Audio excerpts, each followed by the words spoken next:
Hello, it is Ryan, and I was on a flight the other day playing one of my favorite social spin slot games on ChumbaCasino.com. I looked over at the person sitting next to me, and you know what they were doing? They were also playing Chumba Casino. Coincidence? I think not. Everybody's loving having fun with it. Chumba Casino is home to hundreds of casino-style games that you can play for free anytime, anywhere, even at 30,000 feet. So sign up now at ChumbaCasino.com to claim your free welcome bonus. That's ChumbaCasino.com and live the Chumba life. No purchase necessary. VGW. Void where prohibited by law. See terms and conditions. 18+.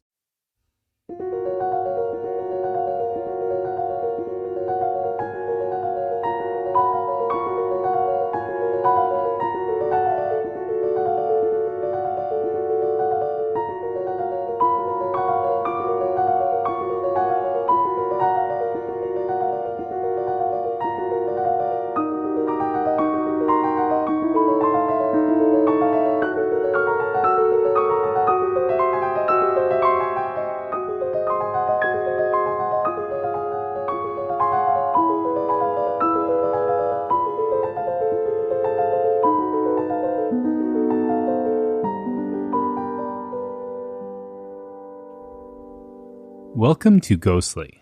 Is the Menger Hotel in San Antonio haunted? Ghostly is your bi-weekly dose of the paranormal. We unearth chilling ghost stories and examine the evidence, but with a critical eye.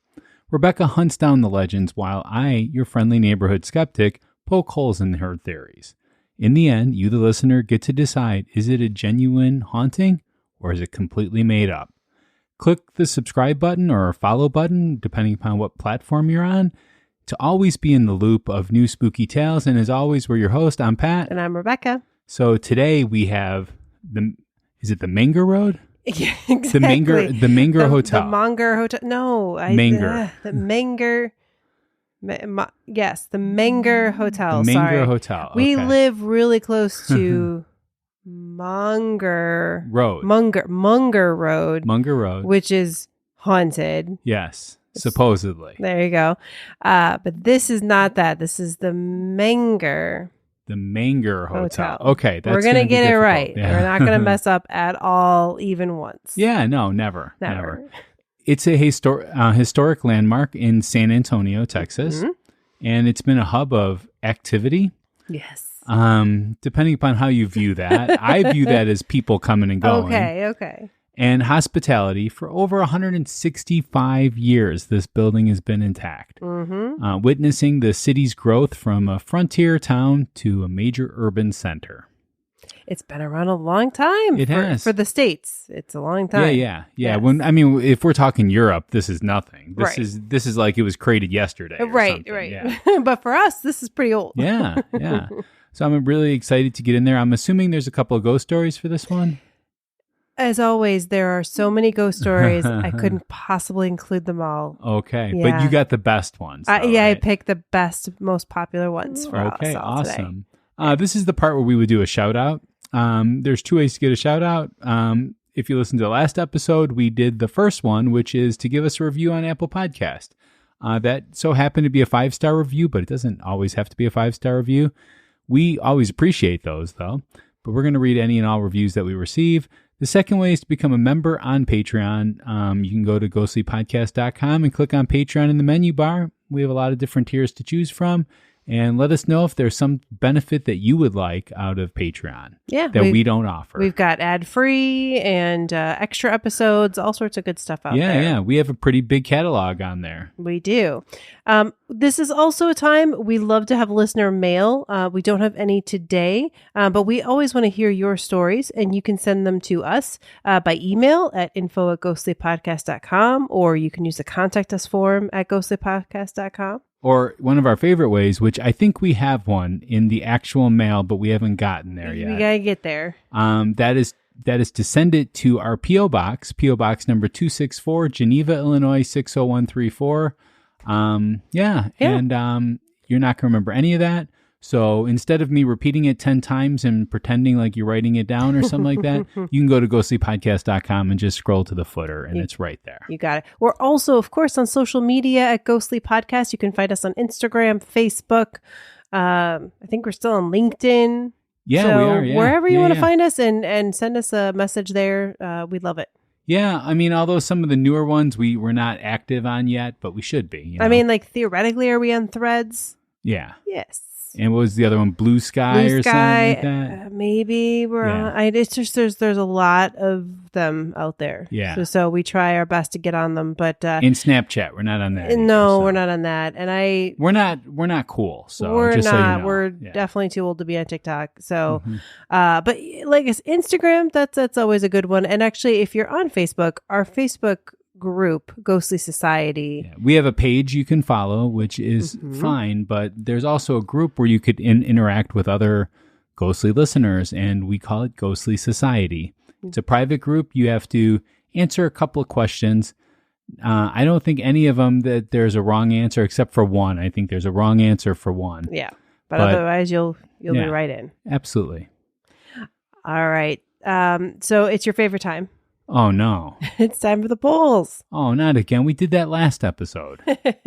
So in our last episode, we talked about the Barahack Abandoned Village in Connecticut. Yeah. That was a weird place. All ruins are spooky, though, right? So we had yes 44%. Oh. And no 56%. Oh, wow. I wasn't prepared for that one. Yeah, wow. you won this one. Wow. Well, the overall rating, just like we can give votes, it was actually pretty high for a no episode, 4.1. So there must have been some 1s, 2s, and 3s in there. Yes. That they had something to say about that. So I think so. Yeah. Yeah. All right. All right. So now we've got a ghost story. Okay. All Again, right. we have another one. Another ghost story. Here we Ooh. go. Let's Rebecca's creepy tales. It was my third week working at the Menger Hotel bar, the night shift. I'd heard stories. Everyone had. Watch out for Teddy, they'd say, half laughing, half serious. I thought it was all hotel lore to freak out the new guy. That night, I was closing alone, polishing glasses, wiping down the mahogany bar. The room had that old, heavy quiet where you can hear the building breathe. And then I felt it, that tight sensation, like someone was behind me, watching. I turned. At the far end of the bar, sitting upright on a leather stool, was a man in an old-fashioned cavalry uniform, thick mustache, boots up on the brass rail. He didn't move, didn't blink, just stared. My first instinct was that a costumed guest had snuck in. "Hey, sir, we're closed." My voice cracked halfway through. He didn't answer. He just kept looking at me, as if sizing me up. Then he spoke. "You ever ridden a horse, son?" The voice was rough, commanding, and so real it echoed. But the thing is, his mouth didn't move. The words were in the room, but not from him. I dropped the bar rag and backed towards the door, reached for the handle. Locked. I hadn't locked it. I swear I hadn't. I pulled and twisted the knob, but it wouldn't budge. Behind me, I heard the scrape of boots on the floor. "Got a good arm?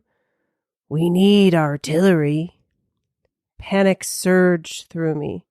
I banged on the door with both fists. I screamed. Nothing. The old glassware rattled on the shelves as if someone or something was pacing behind the bar. I finally heard footsteps in the hall. A coworker, Luis, unlocked the door from the outside and pulled me through.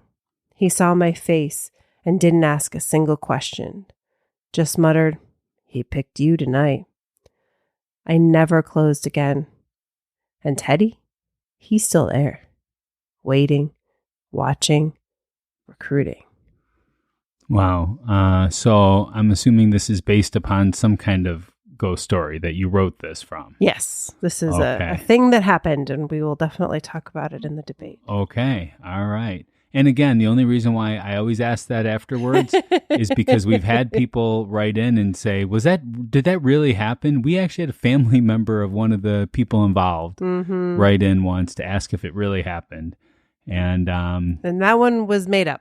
That one was completely made up. Yeah. So this one's based upon something, but it does have Rebecca's embellishing in this. Right? There you go. Yes, yes.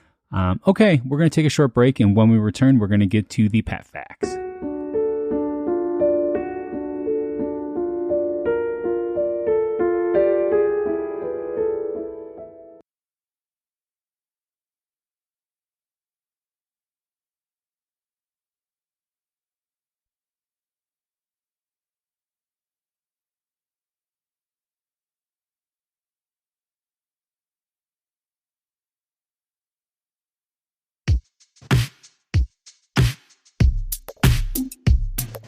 Pat's Facts. From a skeptic point of view. Pat's Facts.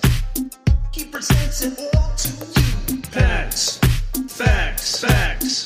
All right, so you ready to get into some Pat Facts? Pat Facts. All right, so the early years. In 1855, so we're going pretty far back, especially for Texas. 1855, that's pretty early on. Yep. There was a German immigrant named William A. Menger, and he established the Menger Brewery on Alamo Plaza. Remember the Alamo? I was just going to say, you'll see sometimes when you're looking up the history saying that it was built on the Alamo grounds. But that's not true. It's like the Alamo's still near there. it. Yeah, but it's not on it. Yeah. Well, his wife, Mary, ran a successful boarding house as well. So they combined the two.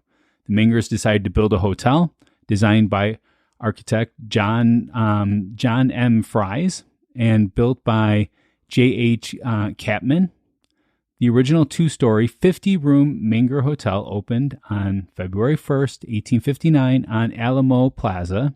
It is Ryan Seacrest here. There was a recent social media trend which consisted of flying on a plane with no music, no movies, no entertainment. But a better trend would be going to ChumbaCasino.com. It's like having a mini social casino in your pocket. Chumba Casino has over 100 online casino-style games, all absolutely free. It's the most fun you can have online and on a plane. So grab your free welcome bonus now at ChumbaCasino.com. Sponsored by Chumba Casino. No purchase necessary. VGW Group. Void where prohibited by law. 21 plus. Terms and conditions apply.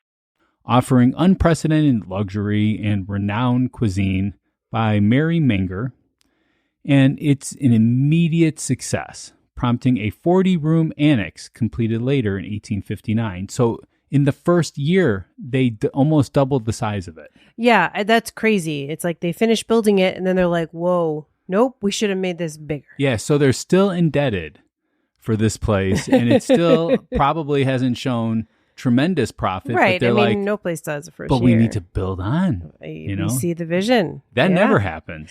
And I just looked up because I was trying to remember. Texas became a state in 1845. So pretty early on. Yeah.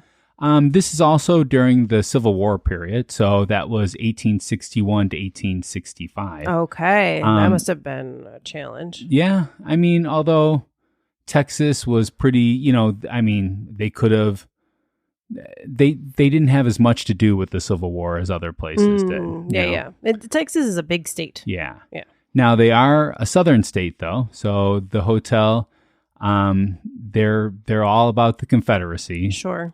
And they housed soldiers and provided care with guest operations scaled back. So they still allowed some people to come in and stay, but they were pretty much there for the Confederacy. Then. Okay, but they were operated as a hotel. It's not like they Yes. were a battle headquarters or something. Yes, but they would allow some people from the Confederacy to stay there. Oh, so okay. and Gotcha. some of them were injured. Okay. So, yeah.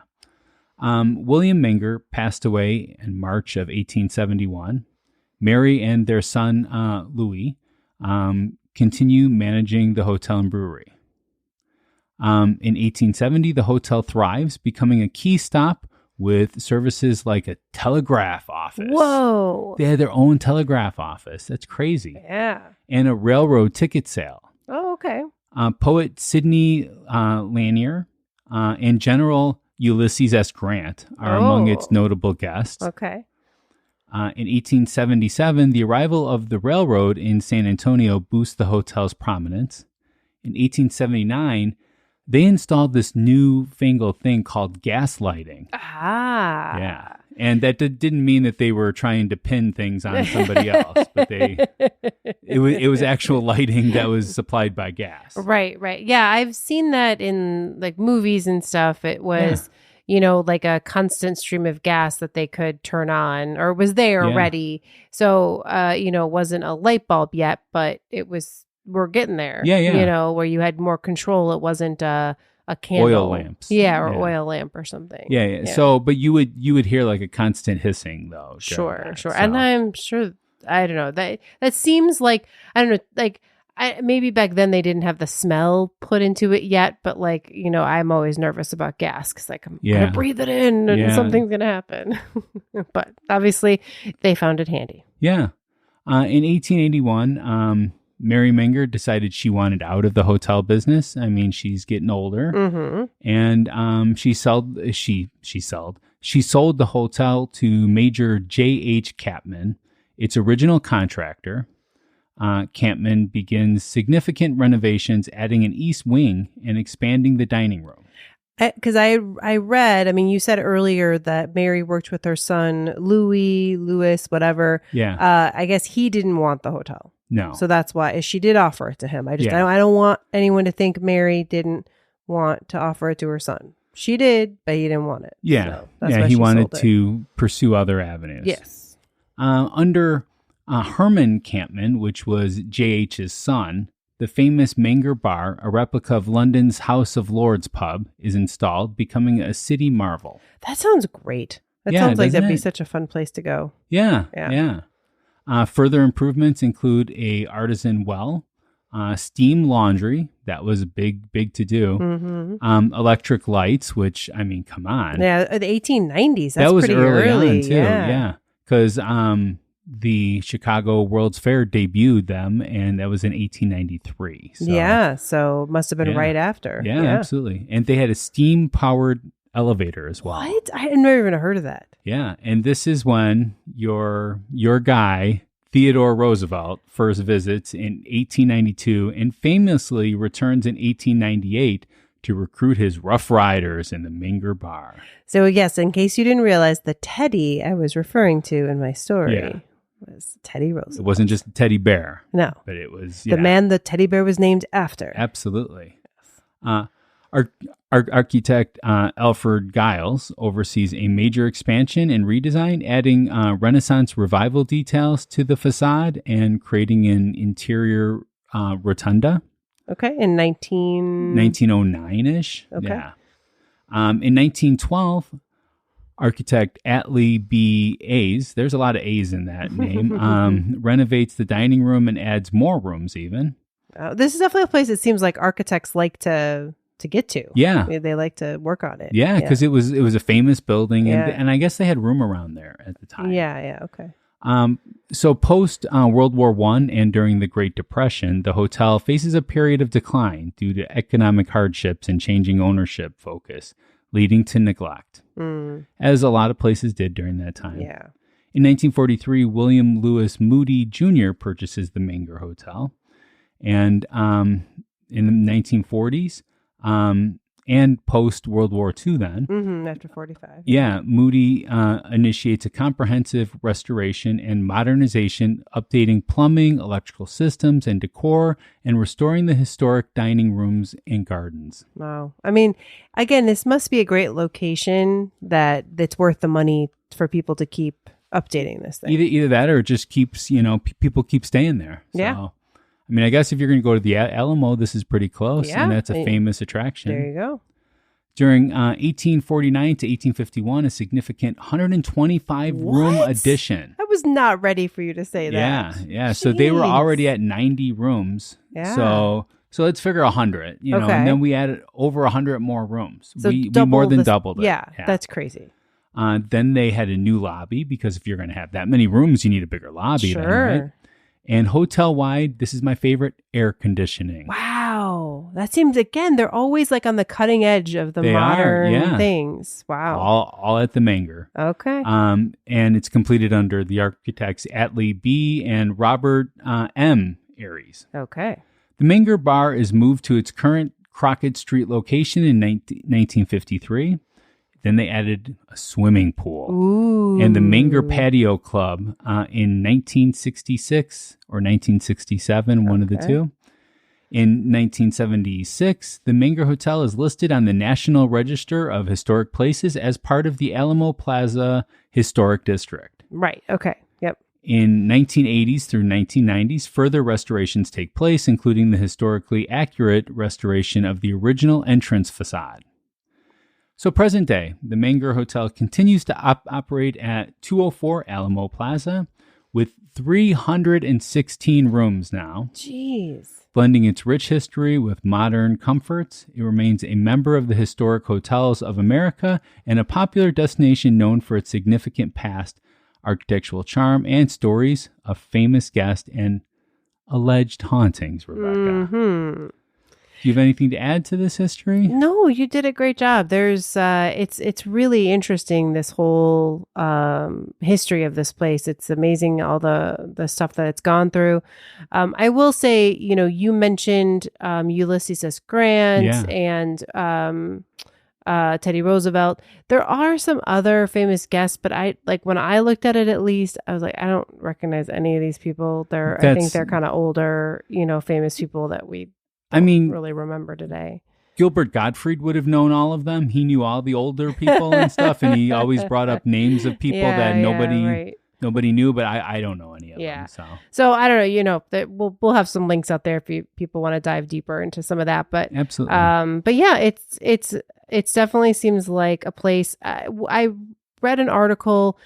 Someone asked, or I think it was on Reddit, was like, is it worth just visiting this place even if I'm not staying there? Yeah. And most people said absolutely yes. You can go into the lobby, the bar, walk around. There's still a lot of great things to see, even if you don't end up staying there. I mean, at the very least, to get a couple extra steps in that day. There you go. Right? Absolutely. So, so that's the Menger. I guess you're going to tell me about some hauntings after we take a short break. Yes. Okay.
All right, Rebecca, it's time for a debate.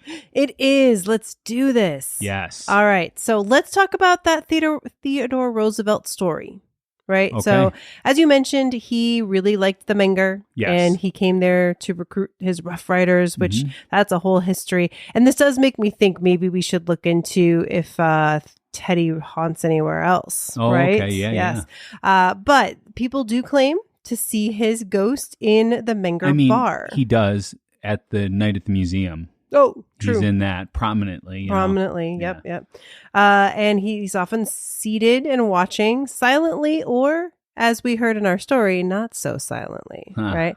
So people say he's been known to holler out at workers, trying to get them into conversation.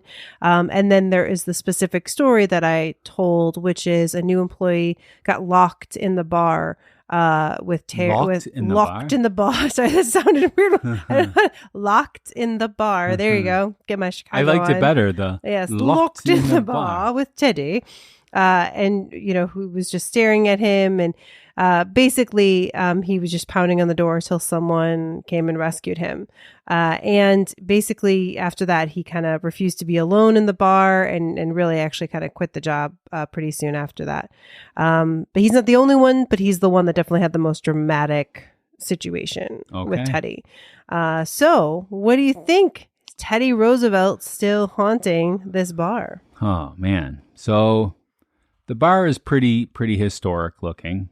It's dimly lit and it has this ambiance to it, right? Combined with its lively history and the consumption of mass amounts of alcohol, which is what you would have in bars, makes it easy for patrons to romanticize, I would say. Fleeting impressions or sounds into a Roosevelt sighting, fueled by pure folklore. Now, these are bar employees, though, and they should not be drinking. Well, I mean, they might be overworked. And actually, if you undersleep, it is the same as being intoxicated. Interesting. They say it has the same effects on you. And you're more likely to get into an accident, too. So get your sleep, people. Okay. So for this one, I'm going to say 0. Okay. I'm going to give it a 6. 6, okay. Here's my thing is, and we're going to talk more about this later, like, do I think there are spirits that haunt the bar? Yes. Do I think for sure that it's Teddy Roosevelt? Not as sure. Okay. Ryan Seacrest here. When you have a busy schedule, it's important to maximize your downtime. One of the best ways to do that is by going to ChumbaCasino.com. Chumba Casino has all your favorite social casino games like spin slots, bingo, and solitaire that you can play for free for a chance to redeem some serious prizes. So hop on to ChumbaCasino.com now and live the Chumba life. Sponsored by Chumba Casino. No purchase necessary. VGW Group. Void where prohibited by law. 21 plus. Terms and conditions apply. So that's why for me, it's a 6. Okay. Yeah. All right. Okay. The next very popular spirit is Sally White. So she was a chambermaid in the late 1800s. And the story is that she lived a few blocks away from the Menger, and she had a jealous, deadbeat husband, Harry Wheeler. And she was running from her home to the hotel when he killed her. And there is actually at the hotel an original funeral receipt in the lobby. So she really was a worker, and she really did work there, and she really was killed. So her spirit is most active on the 3rd floor, which I guess maybe that's where she died. That part, it's like, I don't know, maybe that's just where she worked a lot. But the one prominent story that I found, a musician, Kinky Friedman, who was traveling with Bob Dylan. Yeah. He was on the road with Bob Dylan. And this is what he said. It's B.O.B. Dylan. Oh. Yeah. B.O.B. Dylan. Yeah, B.O.B. Dylan. I don't remember what that's from, but that's him. That's him. Yeah. Gotcha. So Kinky said, a beautiful young woman with a bandana around her head was floating at the foot of my bed. She began swaying slightly and motioning at me with her hands and her dark flashing eyes. And basically, supposedly when he went downstairs to say, hey, this is what I saw, they said, yep, that's Sally. She was known to wear a bandana on her head. Okay. So, well, I'm going to say, first of all, that person was probably in that half sleep kind of thing that we've talked about many a times. But I just also want to bring up, because Sally comes up a lot in these things. So I do want to say that people know of Sally's tragic, and it was a very well publicized story. Yes. And it primes people to interpret vague sightings or feelings as her presence then. So it gives that, like, on a daily basis, you might turn around and think you saw something, but you didn't actually. It's, your mind playing tricks on you kind of thing. But because they know of this Sally White, then it instantly gets attributed to her. I want to say also, they can sometimes feel her presence as well. This is also because of the same exact thing, especially in a historic hotel where old-fashioned aesthetics can easily lead to misidentification of staff or even shadows. So I think that they're not seeing her. They are seeing something, and they just attribute it to that. And that doesn't mean that it's something paranormal. It could just be we naturally try to observe the world around us and see any predators that are coming at us. So that's... Yeah, I mean, there's some stories of her carrying towels or folding sheets, walking through walls. Again, others say they have seen her. So she's an interesting spirit because it goes a bit beyond just the foot of the bed, like you said, it's like around the whole floor. Yeah. That they see her. Well, I specifically and she's talked not about a the woman foot of in the bed. white, but she kind of is. Yeah. Yeah. She's a woman in white with a bandana. With a bandana, right? So yeah. I specifically talked about the encounter in the bed, and then I talked about the other sightings that people might see. General things. So I'm going to say when there is doubt like this in my mind, I'm always going to go 0. So I'm going 0 on this one. I'm going to go 8 on this one. Okay. I found, I was very interested that a musician would, go on the record with this story. Yes. And then, and again, also a story and similar stories, told by others. There are some people on Reddit and things, but I like the musician one. So that's the one I grabbed. All right, let's move on to the other, I think these are the 3 named spirits, yes. right? The third one is Captain Richard King. Just to give a little bit of history of who Captain Richard King was. He's the ranch baron, right? He is the ranch baron. Now, he was born in New York City in 1824 to Irish immigrants. He was sold into indentured servitude as a child. Wow. Yeah. He eventually escaped, stowing away on a steamboat heading south. And that decision shaped his future. He learned the steamboat trade and later became a successful riverboat captain, hence the Captain Richard King, along the Rio Grande during the mid-1800s. But then he got to Texas and he bought a massive stretch of land in South Texas, founding the now legendary King Ranch, which eventually grew to more than 1 million acres, larger than the state of Rhode Island. I mean, my bedroom's larger than the state of Rhode Island, so no, I'm just kidding. Sorry, Rhode Island listeners. Yeah. The ranch was a centerpiece of cattle and agricultural innovation, and King became one of the most influential entrepreneurs of his time. So he was a more famous kind of person, at least in Texas, for sure. I knew right away who you're talking about. Oh, I had never heard of him. That's why I looked up some history on him. He was also a close friend of the Menger family and frequently stayed at the hotel during trips to San Antonio. In fact, he loved it so much that the hotel gave him a private suite on the second floor where in 1885 he died of stomach cancer. So that's where he chose to die. All right. Now, I read a thing when you're talking about it being haunted that his bed is still there. Yes. Now, I'm going to assume that's the bed frame, not the mattress. Because you can stay in that room. Yeah. And I think I'd be really creeped out if it was the actual mattress. So this is what I'm telling myself. Yeah. Okay. Okay. I'm sure it's not the actual mattress. Yes. From the 1850s. This is what I'm saying. But okay, so this is the King Ranch Suite is considered one of the most haunted rooms in the hotel. Countless reports of his spirit being there, pacing, watching, unwilling to leave the place he considered a second home. His ghost is often seen in the suite itself, again, pacing, stirring. There's also some reports, though, of the door to the suite opening, drawers opening and closing. And again, that same foot of the bed with the captain watching. Yeah.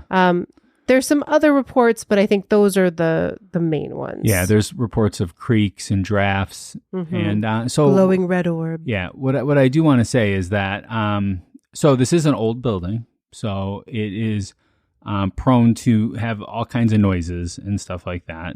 And also, too, not only is it an old building, but also it has been expanded upon multiple times.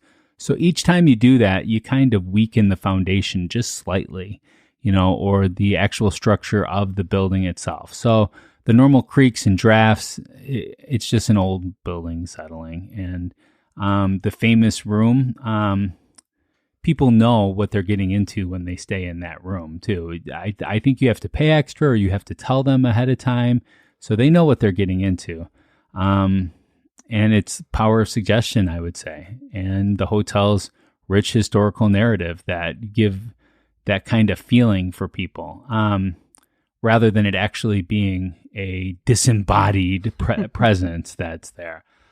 So I find it hard when it's advertised. I find it hard when you could book his room in particular. It's not just like you randomly get that room unless they're like totally sold out. So I'm going to say that this is probably largely the power of suggestion. Okay. So I'm assuming your score is a Yeah, 0. 0. All right. For me, this one's another 6. Okay. Because, again, there is a lot to it.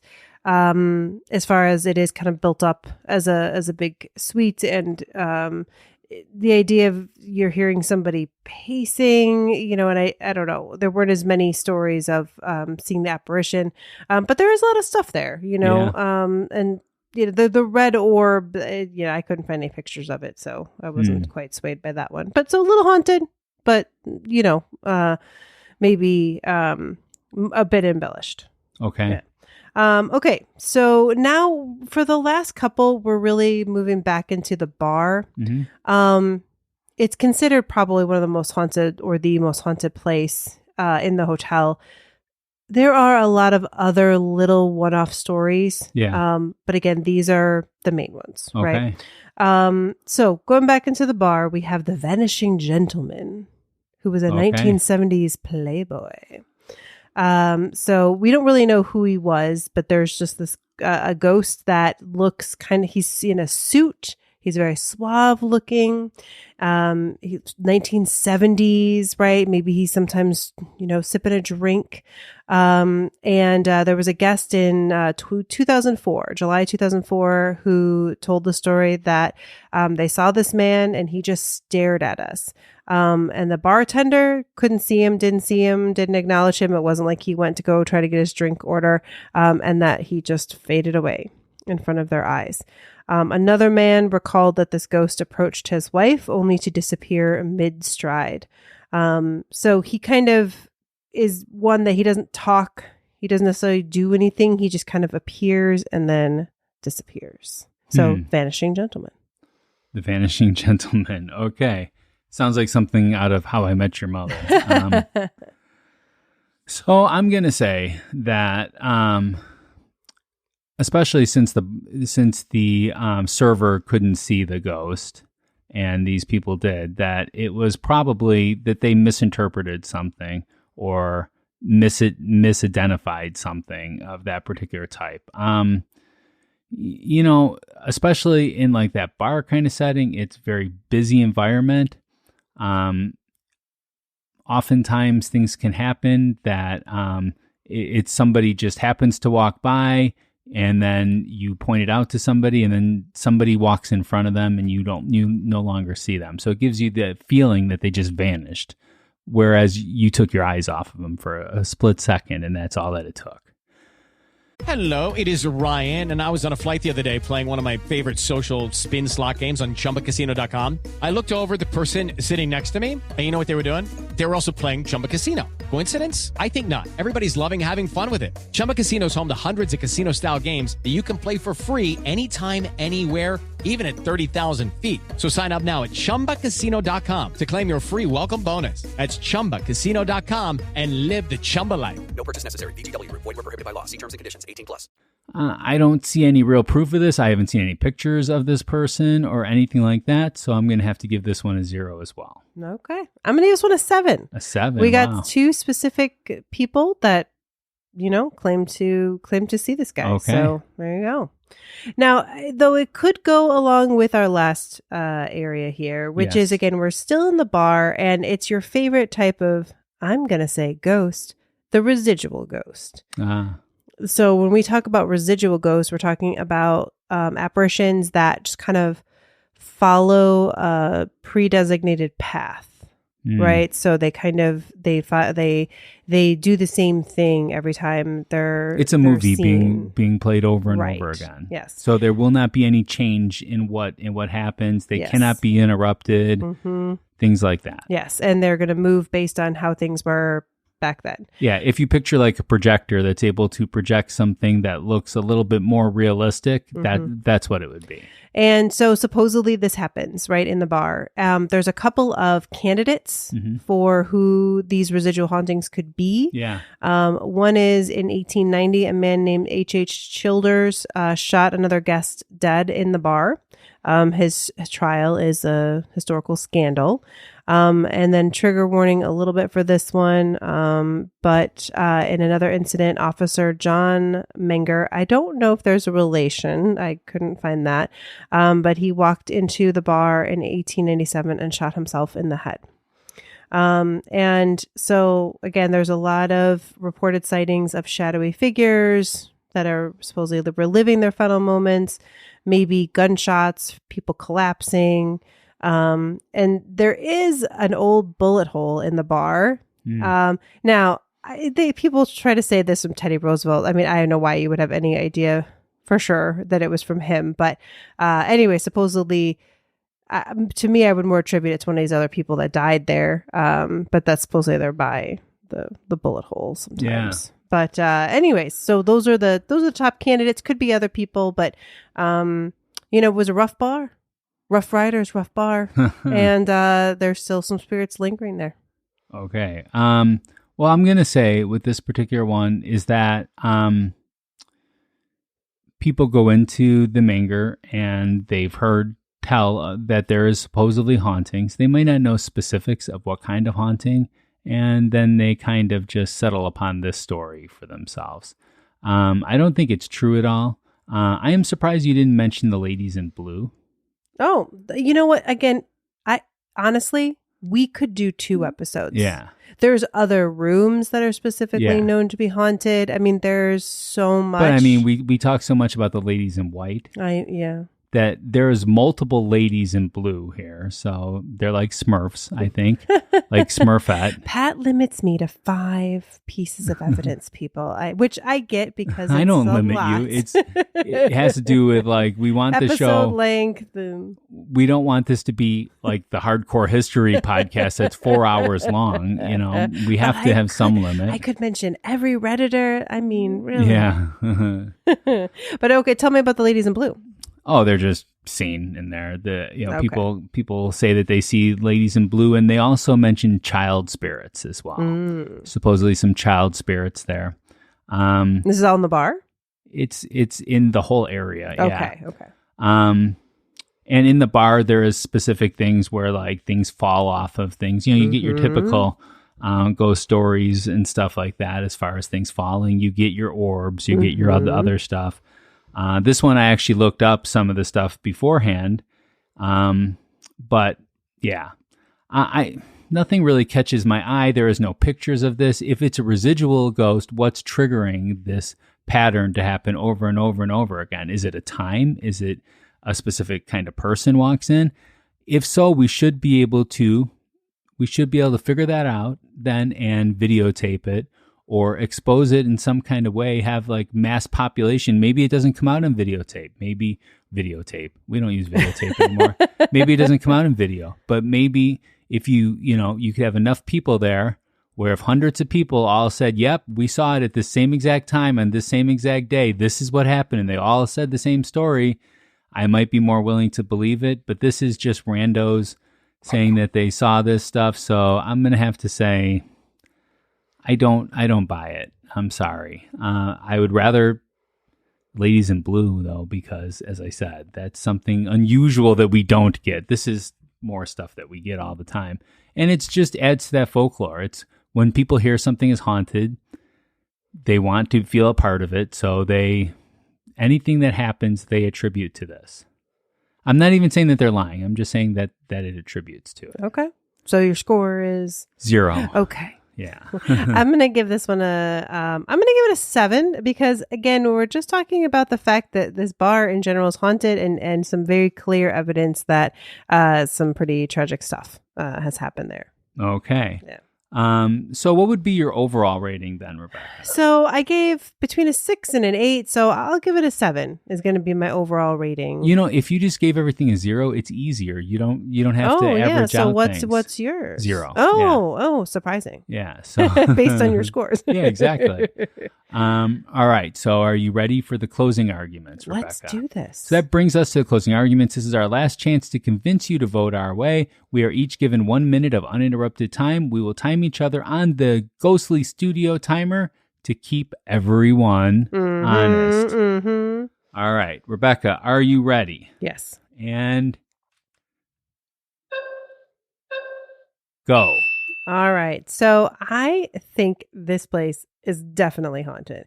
There are a lot of stories, everything from, you've got some famous people haunting it. It was a beloved place. You've got orbs, you've got spirits revealing, you've got footsteps, you've got, people reliving their death there. I mean, this is a place steeped in history. It's survived a lot of things, and it doesn't surprise me at all that there is some creepiness going on there, and that both staff and guests commonly report haunting things happening there.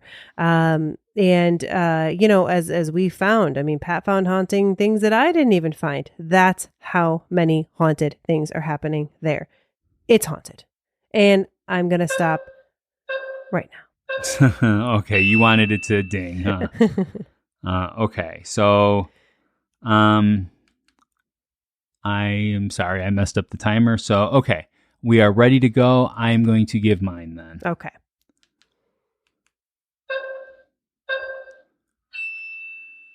So yes, there are many, many tales of ghosts here, as there are in any historic place. If you go back and listen to any historic place, Rebecca will tell you that there were tons of ghost stories that she couldn't get to. The only thing is that none of the ones that she presented here have any teeth to it. It doesn't have anything to it. There's no real physical evidence. It's all people talking about people, what they see. It's an old building. It has normal creaks, drafts, fleeting shadows that might seem like they're people, but it's just dimly lit. It's historic. It's like a psychological factor that people go into these things expecting something and they're going to get something. So I don't think that this is haunted at all. And thank you for listening. All and right, that was it. Yeah, we didn't even hear the end. Yeah. Yeah. Oh, there now we it will. is. All right. So I'm totally done then. Yes, so I you're used done. up the last You got 7 it. seconds that I had. So don't let your friends miss out on the chills. Share Ghostly with them and help us grow this community of paranormal enthusiasts. Your support means the world to us. I want to give a shout out to our VIP producers who make this all possible. We have Andrew, Alicia, Becky, Cindy, Kevin, Jessica, Alice, Aaron. and Hope. So is it real? You be the judge. Share your verdict at ghostlypodcast.com under the polls section and let the debate continue. All right. Subscribe to Ghostly now and get ready for more spine-tingling encounters with the unknown. And All what's right. our next episode? Yeah, Rebecca? on our next episode, we're going to be talking about the Danvers State Hospital. Which was recommended by a VIP producer, Andrew. Yes. Recommended it. So, and they get their choice of episodes. So we always will try to do those episodes. Yeah, I mean, anyone can make a suggestion, but if you're a VIP producer, we're definitely going to, put you up on the up on the list. Yeah, absolutely. With You get up there. Yeah. Absolutely. And we really appreciate our VIP producers and all of our Patreons and all of our listeners. All of you help us just by listening. It's great. Our next episode comes out on June 4th. June 4th. Okay, so I will say something though. Okay. So I had a little bit of a health scare over the last couple days. And during that health scare, I just kept thinking, maybe it's because of all these ghosts that I keep debating. Maybe these ghosts are finally catching up with me. And then I thought, nah. And then I went to sleep. And you're all good now. I'm all good now. Yeah. Okay. The ghost left me alone, I guess. So. Until next time, stay ghostly. Bye.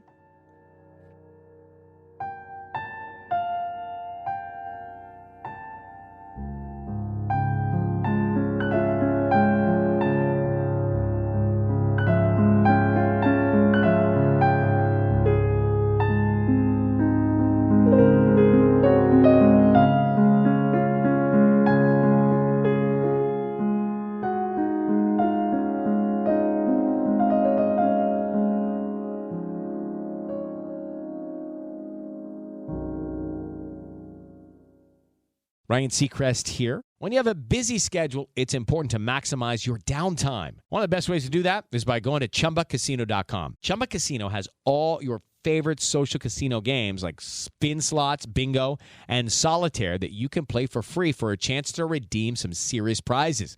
So hop on to ChumbaCasino.com now and live the Chumba life. Sponsored by Chumba Casino. No purchase necessary. VGW Group. Void where prohibited by law. 21 plus. Terms and conditions apply.